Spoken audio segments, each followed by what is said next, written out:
looking at it and thinking, oh, Dimir Dragon Tribal, just like Silumgar. But looking at the first ability, the one you're going to repeat the most, I quickly realized that that was not the most practical route.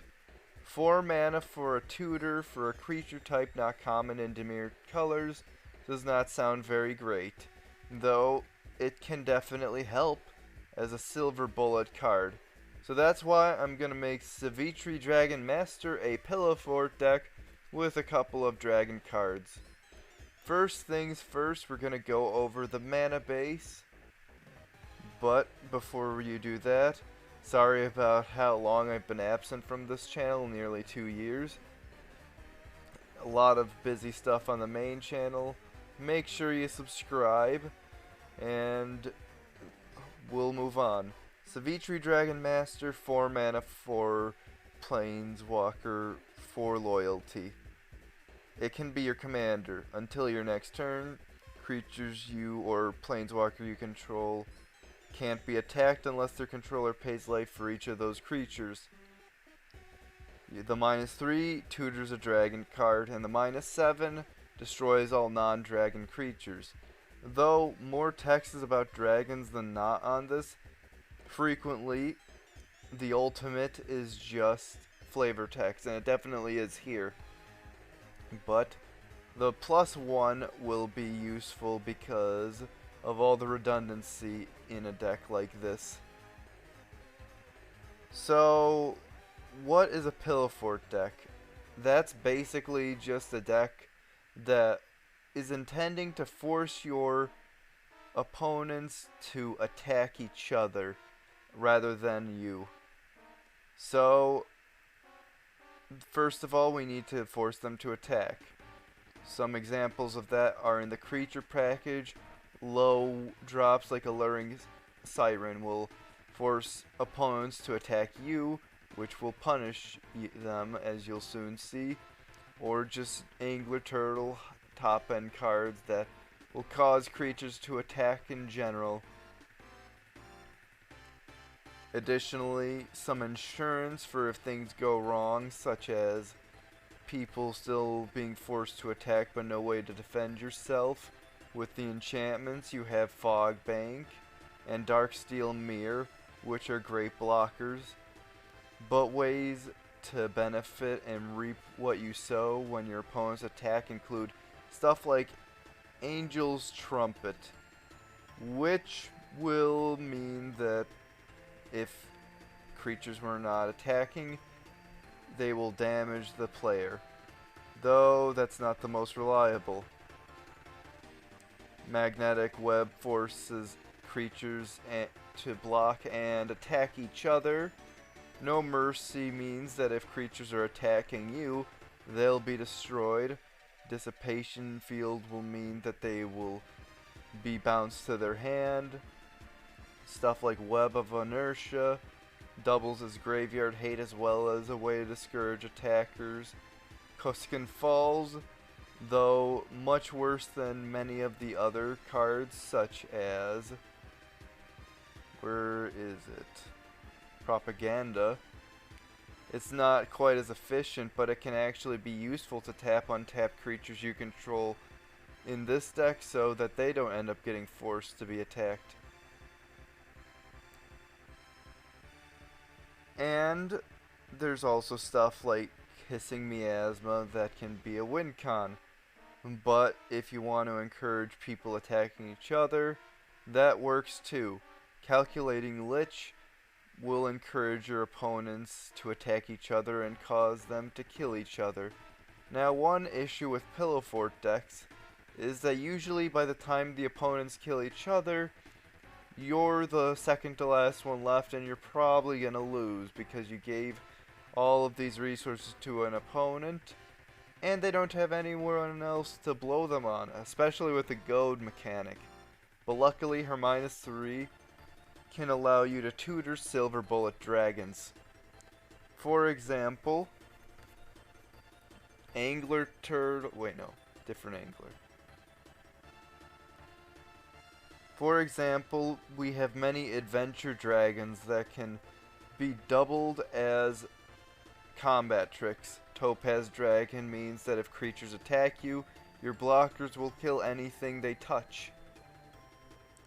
Or you can tutor up a Sword Coast Serpent, which, end of the day, that's just a really bad impression of that one fairy I forget the name of. Sapphire Dragon can be a bad negate and late game damage. Though it's also late game damage, Pursued Whale and the Angler Turtle are not dragons, so you might naturally draw into them. But the big one is Deathbringer Regent, which will be a board wipe for everything else, so once their board is wiped, you just keep swinging with your 5/6 with flying, and by that point of the game, it's probably all over. Speaking of board wipes, we have Crux of Fate, which is just a better version of the ultimate on Sivitri, which, as a Planeswalker commander, you definitely do not need to protect, so it's good that it's not built around the ultimate so much, though it can help, of course. We have several cards that benefit from us being difficult to attack that give us things such as the Monarch. Feast of Succession kills most of the board, while also giving us the Monarch.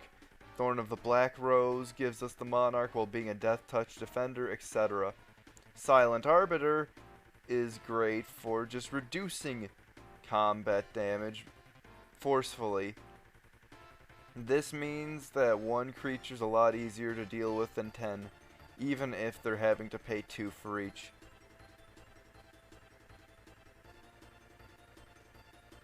Though many people would prefer the Crawl Space card, which isn't a creature. Though being able to block the creature that attacked is always great. Arcane Denial is useful because it's a naturally political deck, so if you encourage people to attack others while countering their spells, it can help as well. Domineering Will can do almost a 6-for-1 if you play your cards right. Hellish Rebuke randomly just kills half of your opponent's attackers if they're all going at you, and they'll also lose a bunch of life. Imaginary Threats is great because it can force people to attack while taking them out of commission the next turn, while also being an early game cycler.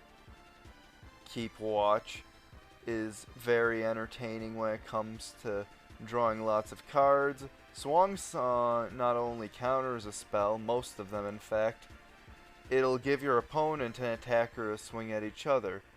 But there's a lot of these old school cards that not only force opponents' creatures to attack, but if they fail to do so without summoning sickness, they're destroyed. Many of the old imps like Nora and Nettling Imp are also under this, though there's a lot more simple cards such as the Shipwreck Singers with more concise modern wording with more flexibility, allowing creatures to either be attacking, but if they're already gonna be forced to attack, you can just kill some of them while reducing their damage. Last but not least, this deck is great at protecting planeswalkers naturally, so the planeswalkers we have help with the theme a lot. Ashiok makes some very big creatures for a token on a +1, and whenever they block a creature, the opponent exiles the top couple cards of their deck, which, you know, that's not very fun for them. Exile Mill irritates people a lot, so it might disincentivize them. Davriel, though, is an online-only card.